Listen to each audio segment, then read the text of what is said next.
Let's introduce our panel here first. David Peter Allen, we're going to do it in alphabetical order. To my right, writes for Railway Age and is really the only railway journalist on the beat who came through the advocacy movement, and he covers advocates today. David has completed visits to every Amtrak stop in Texas. This is more than I've done. And well, has you ridden still got time for now, Peter. and has ridden all rail transit in the state. He's ridden the entire Amtrak system and around 300 transit providers in the USA and Canada. David was chair for 20 years of the Lackawanna Coalition. He's a former National Association of Railroad Passengers, which is now Rail Passenger Association board member, and was chair of RUN, the Rail Users Network. David's an attorney practicing in intellectual property and business law. Okay, way off there to my right is Doug Begley, and Doug covers transportation for the Houston Chronicle. I think you're the last living transportation reporter in Texas full-time, if I'm not mistaken. It's the living that concerns me when you say that. Right. And this includes both passenger and freight rail policy and issues in Houston. He's done that for more than a decade now. He's been a panelist with us before. Before that, for 5 years, he did reporting on the same topics in Southern California. And Doug grew up within earshot of the Louisville and Nashville Railroad line in Anchorage, between Anchorage and Lexington, which my dearly departed father-in-law was at their headquarters in downtown Louisville. So, oh, really? My grandfather was the head of safety and security, or whatever it turned into then. And they probably knew each other, and we didn't know that till just now. There you go. And off here to my left, Jim Blaze is a railway journalist. He's a teacher and a railroad economist. His 5+ decade career includes a master's focused on freight logistics, 21 years in strategic planning at Conrail, and 7 years with the state of Illinois DOT on urban goods movement research. And you also served as a consultant for Norfolk Southern.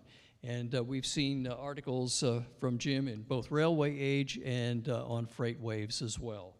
So what I want to do first is I kind of want to get the temperature, because we have three very unique people here. We have one that covers a giant part of Texas. That's the Houston Chronicle in print.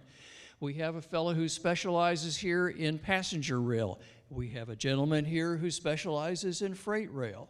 So what I want to do, Doug, I'm going to start this off with you, and let's take the temperature of transportation in general within the greater Houston Chronicle's coverage area. What does transportation look like down there, and what kind of grade would you give it overall? I think to most people, transportation looks like it has looked like for the last 40 years, with minimal changes around the edges. There is a lot of activity about you're widening highways, you're growing tollways, you're adding transit, you are investing in streets and roads, but at the same time, you have this crushing amount of growth that is coming on that exacerbates, it keeps adding people as you add capacity. And whether that's rail cars, whether that's light rail cars, whether that's buses or single-use vehicles, we're getting more on more. But I think that if you consider status quo passing, which I don't think people do, it's inertia. It is growing to meet capacity. It's not growing to alleviate it. And it goes back to there is a adage that I'm going to butcher because I'm a reporter, that if your answer to curing obesity is buying a bigger belt, that's not an improvement. And so I think it's hard to say a grade, but if it's on a pass-fail, I think that people would say it is passing because it is failing just like it always has. Interesting.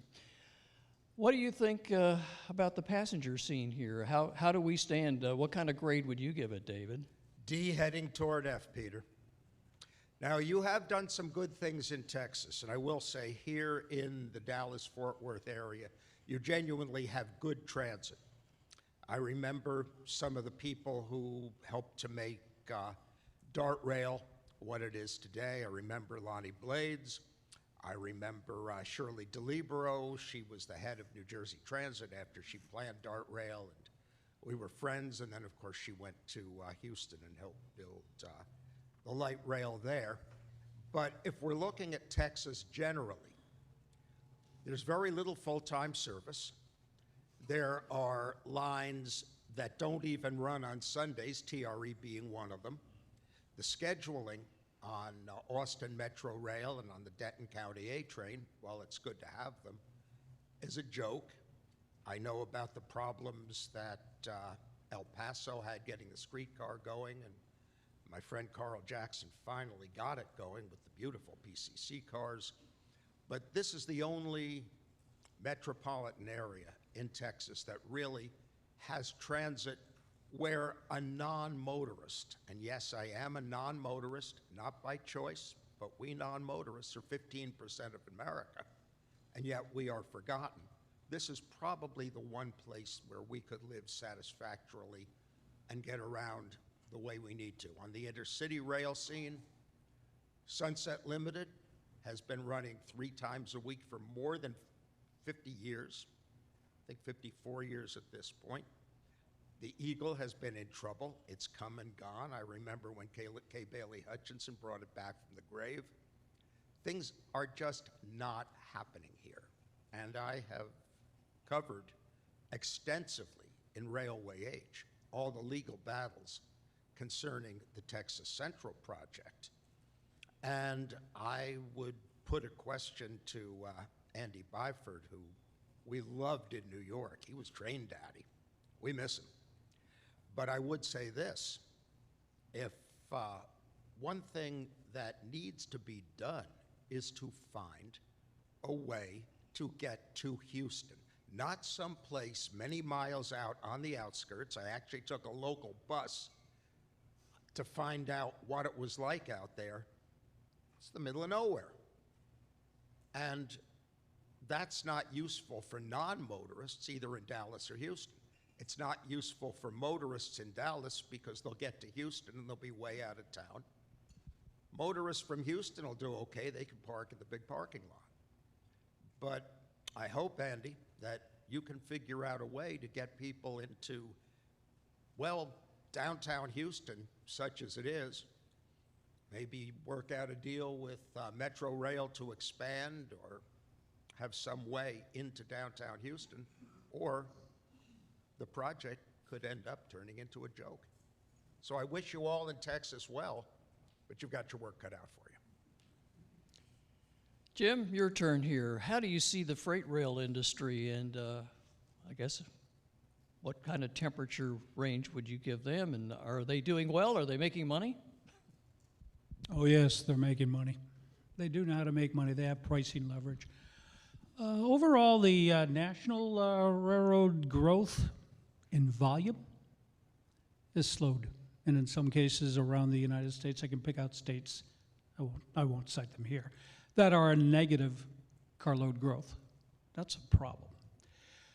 In Texas, fed by the petrochemical industry, import-exports of grains, both through your ports and down into Mexico, I'd give you guys a B+ to an A grade in terms of the freight service, the capability, and the amount of investment the private freight railroads, basically be it Santa Fe and Union Pacific, plus some of the short lines, are putting into this. So Texas overall for rail freight is in better than average shape than the rest of the states across the U.S. Doug, the city of Houston has a locomotive on their city logo. And of course, they pretty much revolved around railroads ever since the start. But I understand you have a few problems down there with trains blocking crossings. Do you have any updates on things that are going on down there to help alleviate that? Sure. I will also point out that I'm pretty sure the Seal has a plow. Yeah.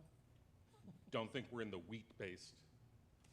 I think that some of those things are just more antiquated to a bygone era in the case of some of that seal.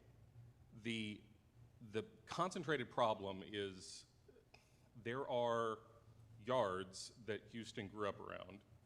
Those yards are congested. As traffic comes in and flow comes through the system, they're stopping in a neighborhood. And you have a twofold problem, because where they're stopping, that's actually woefully inconvenient. It is borderline dangerous if it stops EMS responses to some of the neighborhoods.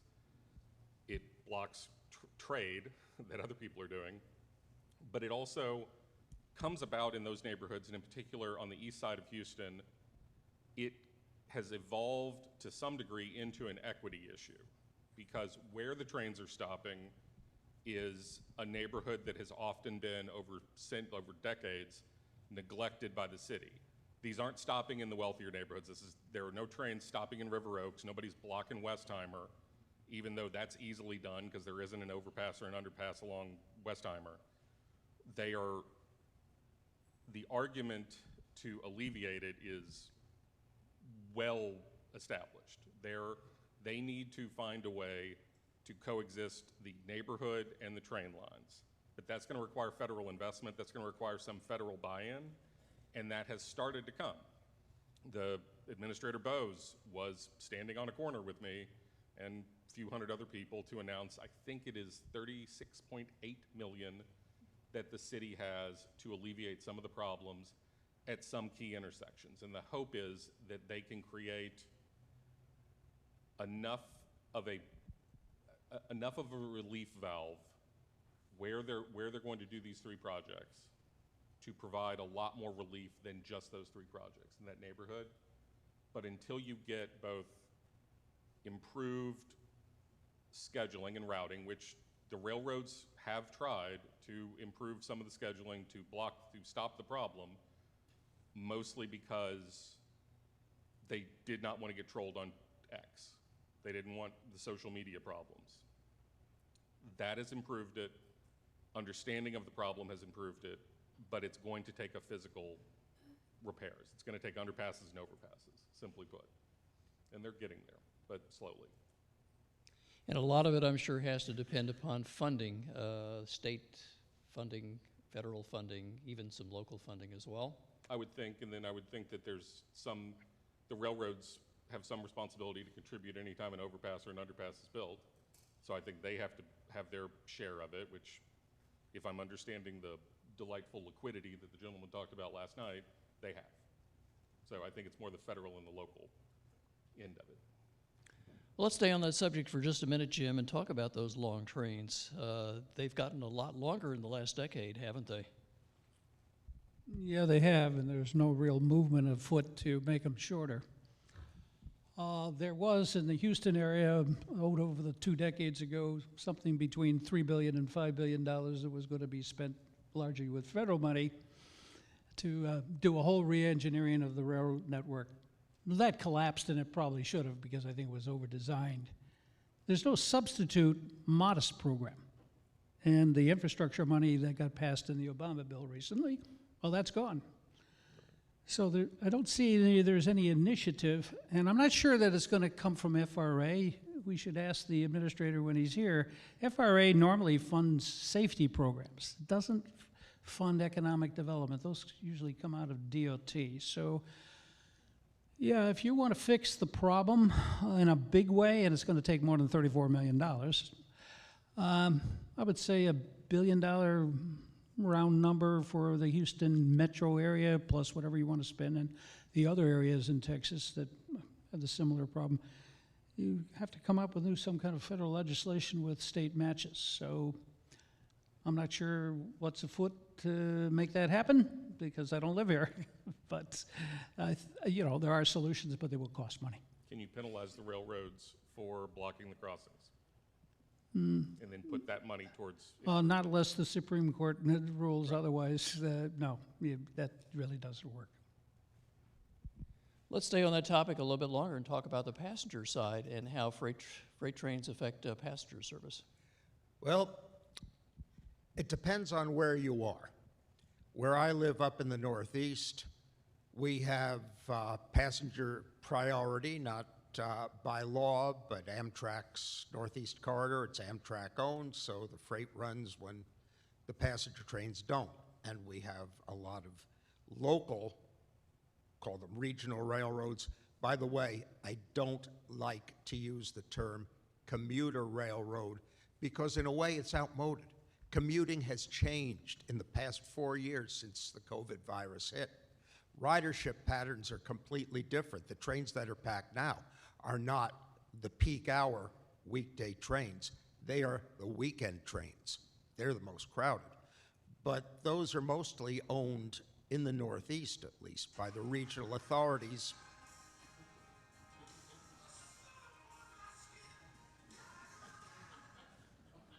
Thank you. We should have charged a $25 fee for that, but that's okay.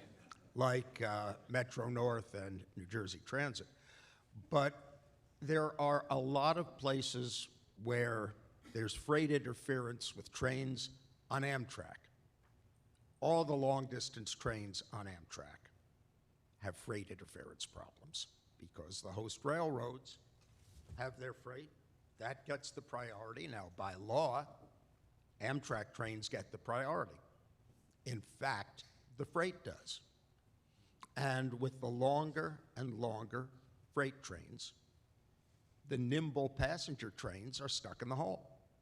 That's just the way it is. That was a big issue in what I like to call the Second Battle of Mobile, fought before the Surface Transportation Board over Amtrak's plan to run 2 daily round trips between New Orleans and Mobile on CSX, the historic L&N, and on the old Southern's back belt in New Orleans as a means to get to the Union Passenger Terminal.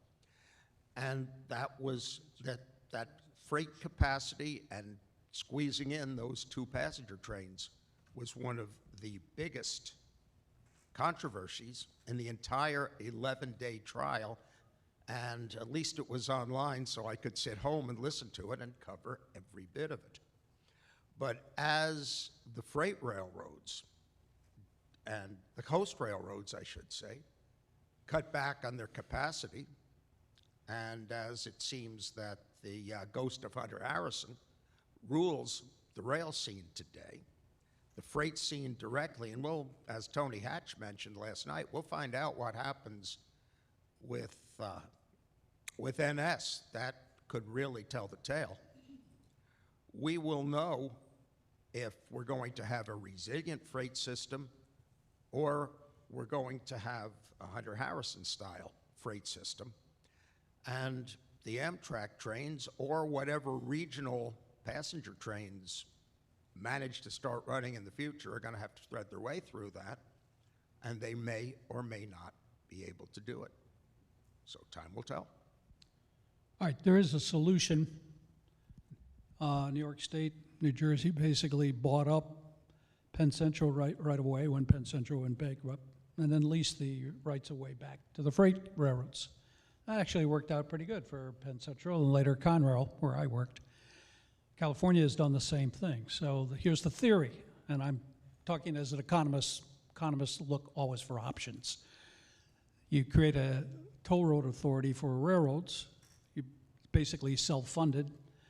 You essentially issue bonds to fund the authority. It buys the railroad freight railroad right-of-ways where you're having particular problems. And the freight railroad doesn't have an incentive to invest in more capacity. It buys those rights of way up and then leases back at nominal rates the freight use. And now the freight railroads are operating just like the truckers on the toll roads and the interstate highway system. They pay as you go. They actually would like that. At least some of them would, some investors would. So there are ways that you could get around this without necessarily having to rely on federal funding. You could use your own state initiative. I'm not recommending you do this. I'm only saying think about it and then be creative. Think about some different options. Jim's approach makes sense. I haven't considered it, haven't thought it out, but I think we should consider it because we need to innovate. I'm a patent attorney, so I understand innovation. And if the rail industry from the freight side to the regional railroads to Amtrak, I would apply a motto to every sector of the railroad industry, and that goes for rail transit as well. Innovate or die. It's that simple.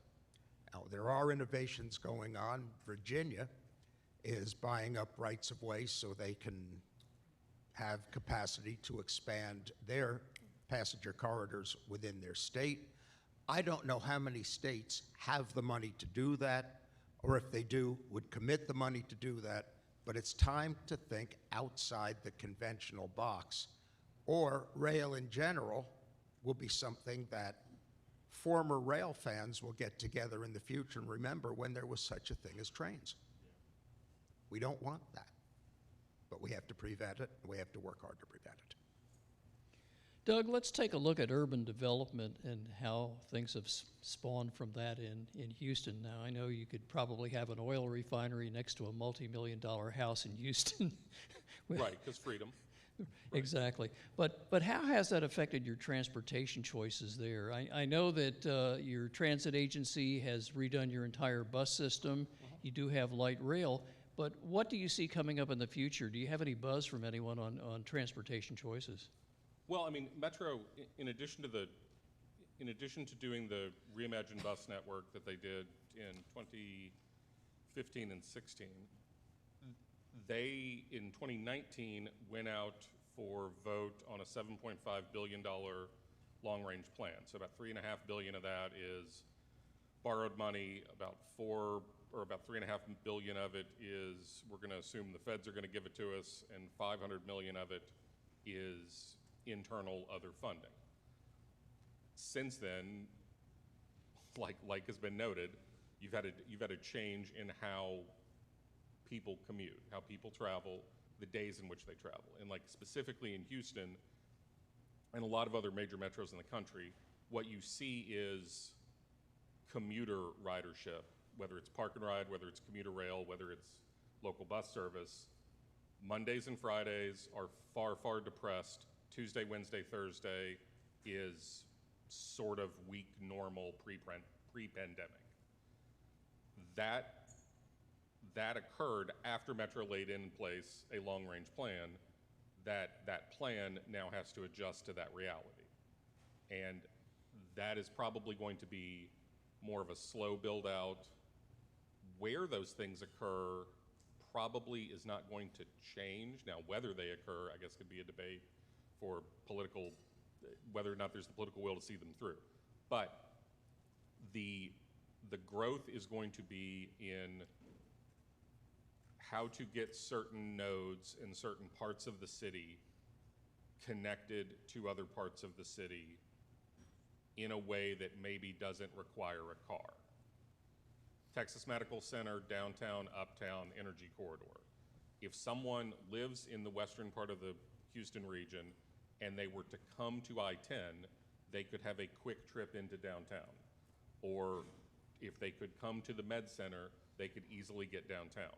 It's going to be grouping those things together, and the development is clearly buying into that in certain places. There is a lot of development to the east and to the west and the south in the area that is focused on parking and then good connectivity to reliable transit. But one of the key points to that is that it has to be reliable. And reliable is not something that is often synonymous with Houston traffic. So how they build to get that reliability is going to be the key point for the next 5 years. Is it going to be bus rapid transit? Is it going to require rail in certain places? More than likely not. Is it going to require partnering with TxDOT or other partners to get lanes that are dedicated or carpool or managed or whatever the new word for the lane that isn't open to everybody is? David, any comment on that? Well, I think everywhere we go, the commuting situation that Doug mentioned is happening. I know that as early as July 22nd, 2020, I predicted this. I wrote a column in Railway Age headlined rail commuting in the new normal. And what is turning out? Mondays and Fridays are light. Middle of the week is heavier. It has not come back to pre-COVID levels. I doubt that it ever will. People like working from home at least part of the time. And I believe they can get away with resisting any push to force them back into the offices 5 days a week as they did before COVID. I believe technology to a great extent is driving that. The employer can keep track of employees by counting keystrokes as easily as by supervising them in the office, and it saves on office rent. This is something new, it's permanent, it was happening, the virus accelerated it. This is a time when local transit providers, and especially local regional railroads like TRE, have to start thinking differently. They have to stop thinking of themselves as carrying just commuters or mainly commuters. The new paradigm has to be that they are providing reliable, local transportation at all times for people who need it. And the one place where there is some movement in that direction is on the T in Boston, where they got rid of most of their peak hour and beefed up local trains during the midday on weekdays to where they have hourly service on most lines. That's new. And they expanded weekend service as well. So I think it's time for a total rethinking of who is it who needs to ride. Yesterday, we heard a freight panel, and Carl Zebarth said, in freight, the shipper is king. Well, let's take that over to the passenger side. The rider is king. And everywhere we go, there's a list of stakeholders. Who's not on that list? The riders. And that's wrong. The riders are the primary stakeholders of everything that is done in passenger rail and in rail transit, just like the shippers should be on the freight side. And that's where we advocates come in. We have to remind our elected officials, we have to remind the business leaders that this is done for the people who ride. Yes, it relieves congestion. Yes, it's good for the environment. Yes, it's good for social equity and inclusion and all those good things, but what really makes the case is the business case. Times have changed. Managers have to wake up to that. Politicians have to wake up to that. And we advocates have to wake up to that. Let's move over to the freight side here for this next part of our discussion. Competition has kind of peeked its head up with the railroads lately. We have, since the CPKC merger, a little bit of competition brewing. And Jim, I'm kind of curious about the assets of each of the 6 major freight railroads. We know what they're doing now, but where's their future income going to come from? Are they going to be expanding into different areas or what? No one knows. Can your gentleman back there put up that one slide I'd asked them to show? Let me, oh, there we go. It's up. All right, is that it? Yeah, that's it. All right, so this is a calculation made by Oliver Wyman Group. Adrian Bailey is now leading that. Rod Case used to handle it. It's a revenue forecast. How much would the revenue go up? And so the third bar from the right, looking back to the left, says, best business case is business as usual. The revenue will go from, I can't read it from here, $95 billion a year to 102 or something like that, I think that says. And out over the next odd years. That's revenue. If that's the business as usual in revenue, I wrote to Oliver Wyman and I said, tell me, how much did the carloads go up? Well, since they can take revenue up faster than they can take carloads, that business as usual would be negative loss of traffic. They wouldn't be moving as many carloads. Wow, that's their worst case, but actually their worst case could be worse than that. So I look at this and it reminds me that the railroads are on an investment on an asset basis. They're in the real estate business. Penn Central, Reading, Lehigh Valley, Erie, Lackawanna, those companies that were fallen flags and folded into Conrail, what parts were folded in. They're still a half century later, my age, selling real estate. And so if I was an investor and I held stock, or I had a large portfolio of the stock holdings and I was going to vote for Norfolk Southern, like we heard last night in his speech, Tony's speech, it was a really good speech, I'd be worried as an investor, this really looks good over the next couple of years, but at what point if carloads drop, does the market value of my holdings drop? Pennsylvania Railroad was still the standard of the railroad industry of the world, and the end of World War II in 1945, and 23 years later they were sold off because they were failing into Penn Central, which collapsed. So things operate in cycles. So I look at this and I say, the answer to the question of how valuable are the assets are, well, as long linear assembled assets, they're still valuable to utility companies and as potential autonomous truckways. So you could sell these off and they would no longer run choo-choo trains. I mean, so there is an upside there for the investors. But is that what you expect and want? Is that the best way to have an environmentally sensitive mode choice? I mean, do you want that to happen? It's possible that that could happen. I'm not advocating for it, but it is possible. So I'm looking at that chart and I'm saying, boy, there's a lot of uncertainty there. And I'm not predicting what could happen, but it would be an interesting time. I wish I was younger again, so I could watch and participate in this, but I'm not. Speaking of assets, let's talk about one in Houston, specifically the Port of Houston, which is a major transportation hub served by rail. And just kind of wondering, what do you see down there? What kind of stories have you been writing about the port? I know they received quite a big bundle of money from the state of Texas for maritime development. And how does the future look down there? It looks aquatic in a lot of ways, because a lot of the investment at the port is to widen the channel, deepen the channel, get the channel to where it can handle more cargo.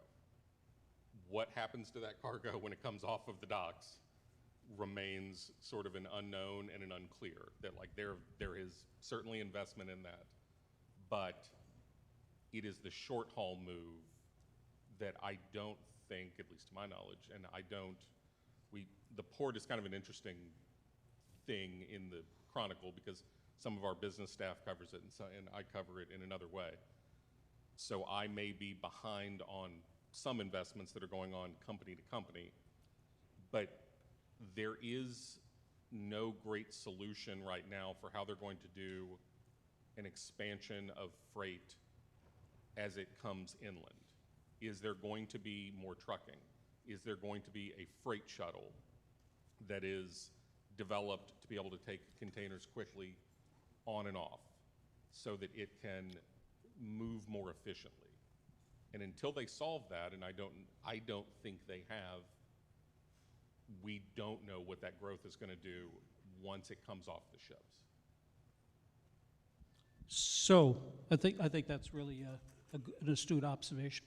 So my comment is, what kind of intermodal service does BN Santa Fe and Union Pacific offer, let's say, between the Port of Houston and Dallas-Fort Worth? None, really. Too short haul of an intermodal. Right. What's the shortest haul intermodal that's profitable? Panama Canal. Kansas City Southern, now CP Kansas City Southern, actually runs a shuttle that can't be more than 45 miles long. I've been down there and looked at it. Why? Well, because the business models are different. So if you want to run short-haul intermodal, done this study in a couple of states when I was with Zetatech. Nobody really picked up on it. You change the model. You basically say, look, I'm gonna be an independent operator. I'm gonna run short-haul intermodal between the Port of Houston and a couple of inland ports in Texas, and I'm gonna own all the equipment, so I'm not leasing through TTX, so I've changed that part of the model. And basically, I'm just gonna contract for a pull and haul and a crew and dispatching rights to run my train privately over UP or BN Santa Fe, whoever wants to bid and gives me the best price. And I'm gonna assemble all the costs, including the drayage operation. I'm gonna run this as a Ted Prince service. There's a guy named Ted Prince that runs perishable, kind of like that way. So you establish a company that basically is just in the short-haul intermodal, and it contracts to get contracting help for terminal improvements at the inland ports from the state. It's easier to get it if you're a local company than it is if you're a big international company or domestic company. So you can change the business model and have this company then be dedicated to just running the inland short-haul intermodal service. And you can do this in a variety of states and locations like to Pittsburgh out of Port of New York. And you say to the Class 1 railroads, you're really interested in running the long trains that are going 1,200 miles, 1,500 miles, 3,000 miles. You're not interested in this business. It's too complex. It requires too much staff and customers. So we'll take all that away from you, and we'll just contract you for pull the train. Now, can you make that business model work? Can you set that up? If you could, then you'll have short-haul intermodal. If you're waiting for BN Santa Fe and Union Pacific to get back into the inland model, we could be waiting here a long time. I'm not saying they can't do it. I'm just saying the way they run their business and they do their accounting and they watch where the money goes, it's not profitable enough. It doesn't earn enough money. They're not interested in doing it. But sure, can I pull your train? Yeah. You want a private train? You do all the heavy loading and expensive stuff, and customization stuff. Yeah, we'll just haul your train. We'll make money that way. So can somebody make that work? Who takes the leadership on that? I don't know. Well, I guess until we find out, we're going to have a lot of truck platoons still running up and down Interstate 45 Yes, between Houston and Dallas-Fort Worth and other points in between. And automation is coming for that. Yes. Automated trucks will happily do. And with electric vehicles that are getting 20 miles to the gallon effectively, or hydrogen vehicles, instead of 12 or 10 miles per gallon. All right, let's talk about the 800-pound elephant in the room. That would be high-speed rail. And we've talked about this since back in the 80s, actually. And we had one go around that didn't quite make it. We have one that is still bubbling up right underneath the surface. And David Peter Allen has done a whole series of articles in Railway Age about Texas Central. I think you were up to chapter number 13 or 14? I've done 11 so 11? far. And 2 days ago, Peter sent me an email message with an article that is going to raise another issue, so that will bring it up to 12. And I want to talk with Andy Byford further, so that will probably be lucky 13. So there are three major stories that seem to be ongoing. Texas Central is one of them. Another is congestion pricing in New York. And the other is the second battle of Mobile. And while everybody's rejoicing that we'll actually get trains from New Orleans to Mobile, that's not altogether clear because the Mobile City Council could still kill it. Let's hope they don't. But high-speed rail, I know everybody wants to see high-speed rail. Certainly I do too.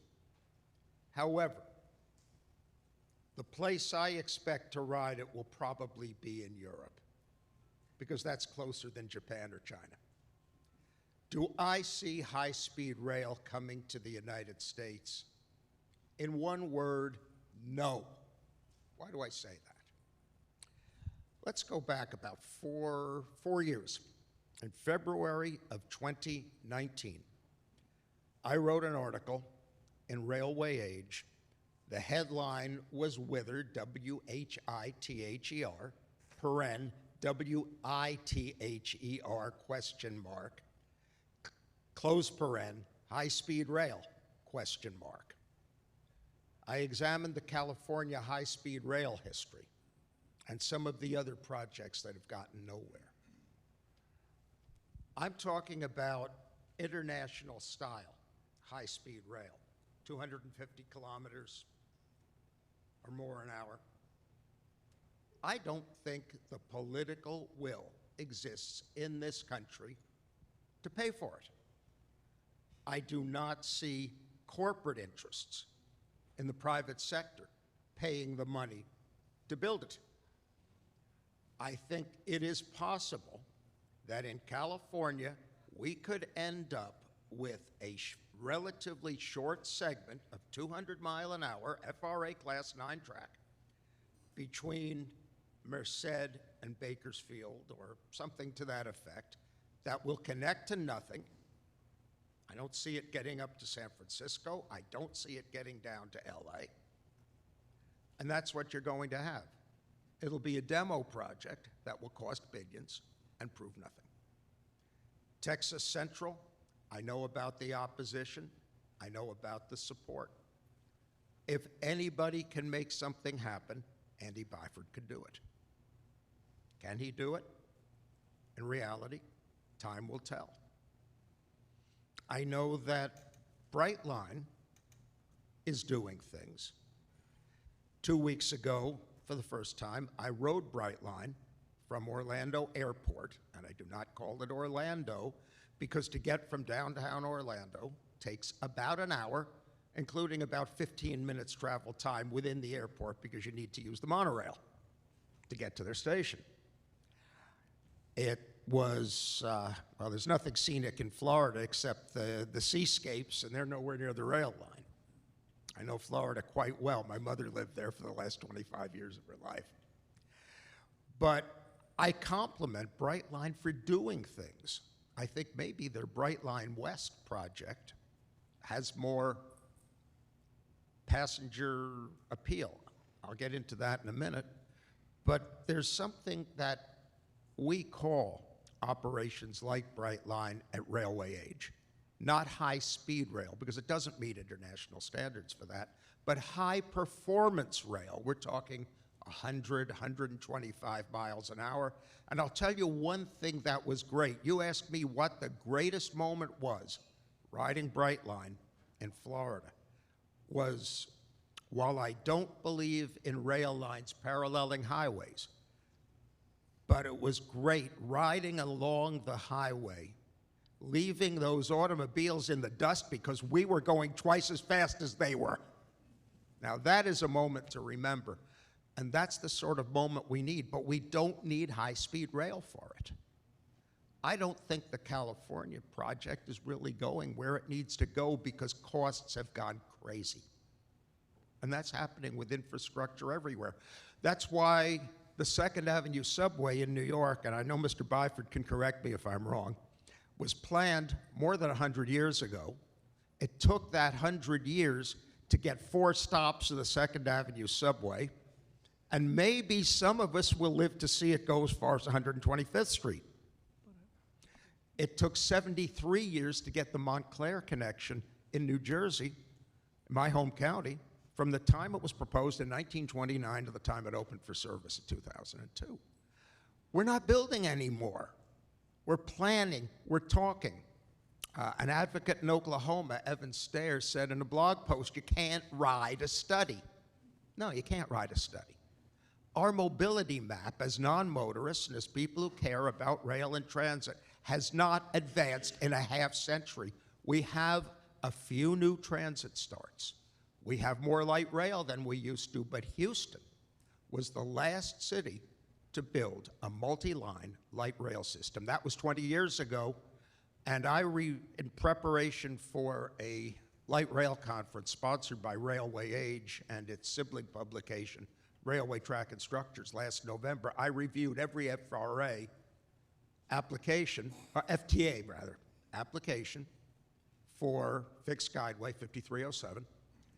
And out of 64, only 25 had a rail component. The rest were all busways. So you who care about light rail, you got your work cut out for you to convince the powers that be that rail transport is worthwhile. To get back to high-speed rail, it takes political will, it takes money, it takes capital, and Brightline is in a uniquely fortuitous position because they had the old FEC real estate assets in Florida that they could turn into transit-oriented development and capture some of that value. You can't do that out in the hinterlands.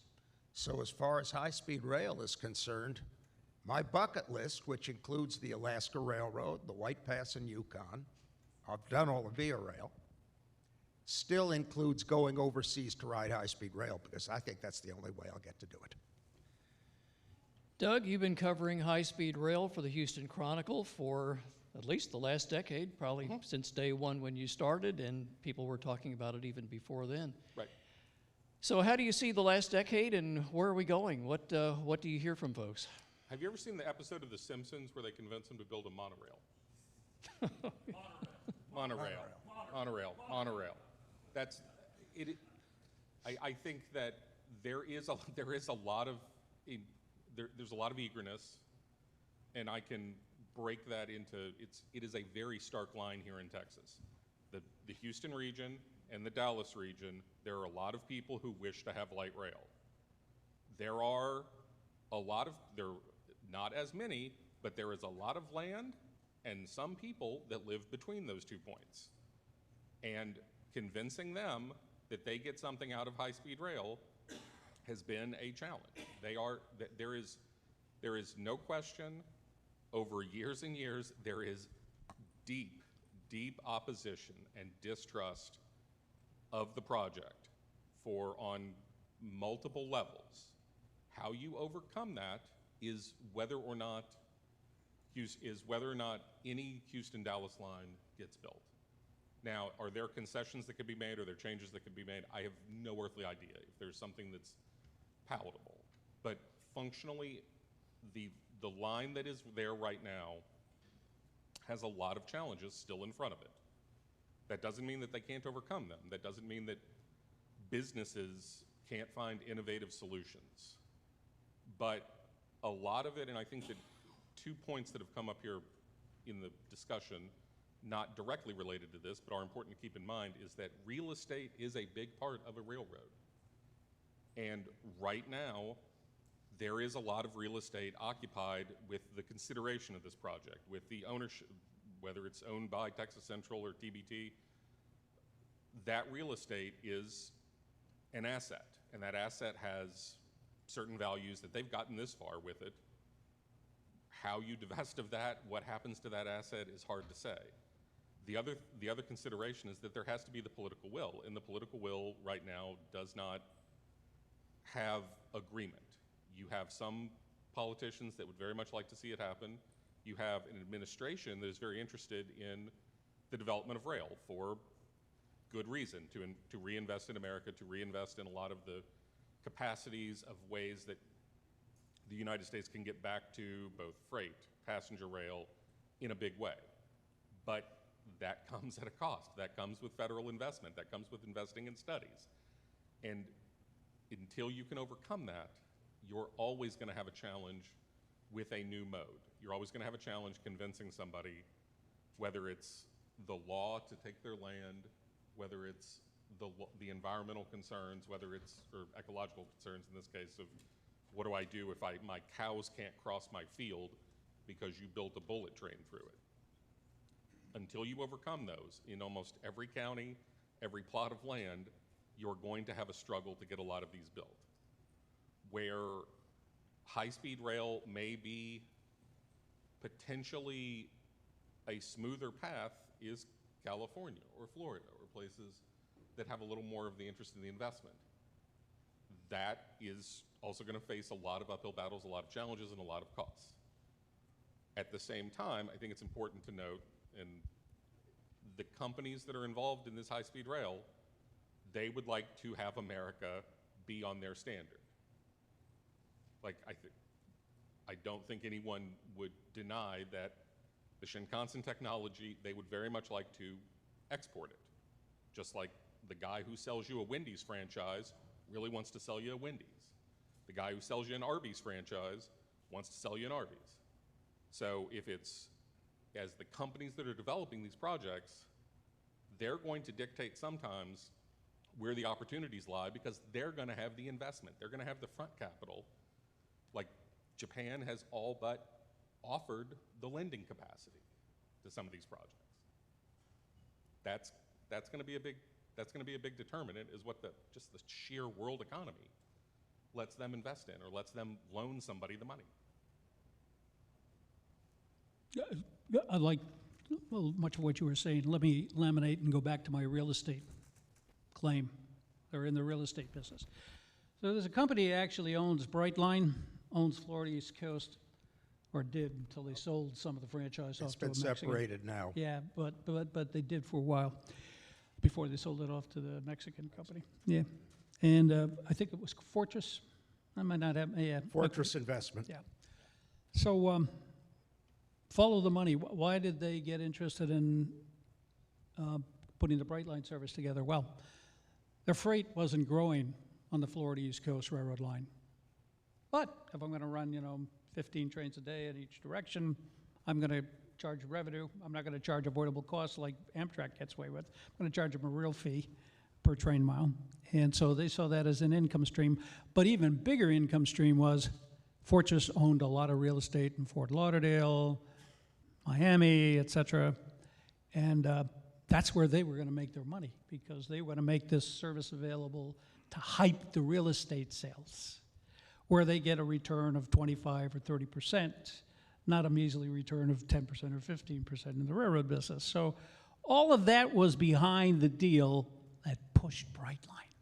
So if you could come up with the same kind of real estate backing that sense that high-speed rail between Dallas, Fort Worth, and Houston, or wherever, basically had these endpoints where you had this huge real estate benefit, and you package that together where they're doing a lot of the financing and investment, you're not relying totally on federal or state money, but you change the business model. Okay, now can you do that here in Texas? I don't know. I'd like to add something to what Jim just said. When I rode Brightline, I was surprised at one thing.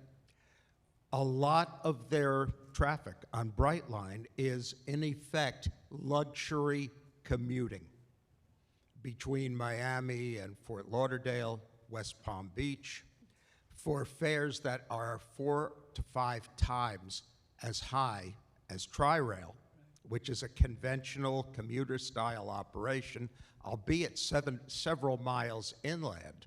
So apparently, people in that area, at least, are willing to pay a premium to ride on what is essentially a commuter train that's faster and better located for their convenience. All right, we're in our waning moments here. I want to kind of do a real quick pass around, and let's just look at your crystal ball and give me an idea of what you'd like to see in the future with freight railroads. Jim, you do the freight railroads. I think if you're going to make negotiation headway, you might have to switch from dealing with senior officers of the railroad to dealing with the board of directors who represent the investor clutches, the groups. You have to say, you're actually in charge of what gets decided here. So that's a different way of talking and trying to figure out how to develop the future for the freight railroads. Hasn't been tried. It's starting to be tried now, I sense, but I think the board of directors, they're going to decide. What's a crystal ball look like in passenger rail for you, David? Well, at the moment, not good. The pace of expansion has been exceedingly slow. We are not at the pace of light rail expansion that we were in the 1980s and 90s up until about 20 years ago. Regional rail has hit a plateau, although there have been some new operations, and Metrolink in LA has been quite successful, not enough to turn the culture, but enough to bring downtown LA back. And with Metro Rail, downtown LA has become a livable place when I first visited there in 1979, if somebody had told me that in 2015 I would be talking about the great transit at a rail conference there, I would have told them they were crazy. But yet, RUN had a conference there, and we did talk about how great the transit was. In terms of Amtrak, the long-distance network on Amtrak started with 14 routes in 1971. Today, it has 14 routes. That is pitiful. Now, there are two things I want to mention as part of, I guess this is my closing statement. I want to mention RUN, the Rail Users Network. I need to correct Peter. I am not the chair. That's Richard Rudolph, who lives in Western Massachusetts, but I'm on the board. And I've been on the board for almost 20 years. And RUN is an independent organization. Our board members are all seasoned advocates. Our website is railusers.net, and I want to commend to you a conference that RUN is holding online on Friday, May 17th, from 12:30 to 5 Eastern Time, which means 11:30 to 4 here in Central, and 3 presenters from this conference will be presenting as well. The theme will be advocating for expanded Amtrak service and what it can do for the entire nation. I will be giving the closing remarks. We will be having a panel, a skills and methods panel, on what it takes to get a train on the rails, and our presenters there will be Jim Blaze, who's on this panel, and Josh Coran, who many of you know from the Texas Rail Advocates. He's on the RUN board as well, and also a man named Phil Strebe, who is an Amtrak retiree. Basically, you'll be getting 3 50-year-plus railroaders, and our moderator will be the vice chair of RUN and head of the New York MTA Transit Riders Council, Andrew Albert, man of whom Andy Byford spoke quite positively last night. So the cost is only $25 for non-members. It includes your introductory membership, free for members. But the other thing I want to say is we've heard a lot of good-sounding stuff, including from the FRA. The long-distance study, we're going to double the number of long-distance routes. Well, I took a close look at that. The planning frontier is 2060. By that time, it will have been 89 years, or at least 81, since those trains existed. Nobody will remember them. The other fault I find with the FRA, and I urge you to hold Mr. Bose's feet to the fire on this. He's accountable. It happened on his watch. As part of their outreach, how many advocates did they ask? 2. Nobody in Texas Rail Advocates was among them. Nobody at RUN was among them. You were? I sit corrected, 3. Thank you, Peter. But that's not enough. And they reached out to 370 native tribes, got a return rate of 20. 6%, it's about what direct mail gets you. But they didn't ask the advocates. And we're the people who know. So ask him about that. Go out, get us more trains, get us more transit. I'll do everything I can to help, and I thank Peter for the great moderation. I can tell you were a journalist, Peter. Long time ago. You never forget, right? Never forget. Doug, in your crystal ball, as Houston keeps growing and growing and growing, what are we going to see? Well, first of all, you're going to see it growing. Yeah. Like Stephen Kleinberg at Rice has always referred to Houston as the blob that 80s Texas, and that's just going to expand to not just the word east.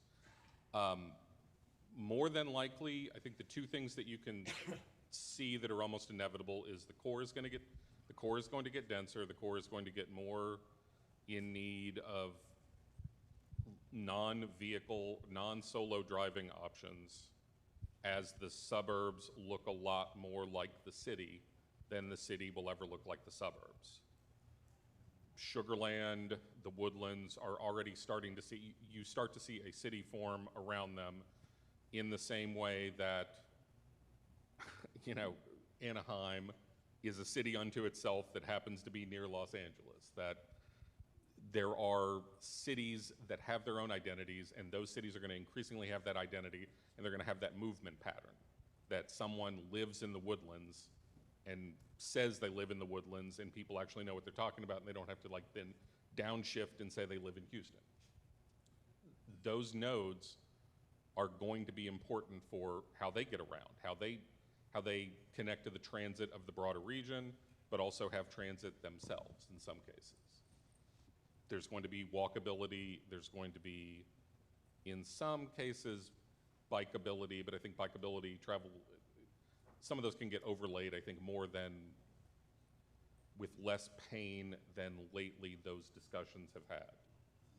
So cities grow, but there's a point at which they get dense as well. And we might be reaching that terminal velocity where you're about as far out as you can go before you need other city-like institutions than just downtown Houston. All right, panel, thank you so much. If you're available for some chat, we've got the chat room over on that side, or I'm sure. Absolutely. Excellent, very good. Thank you again.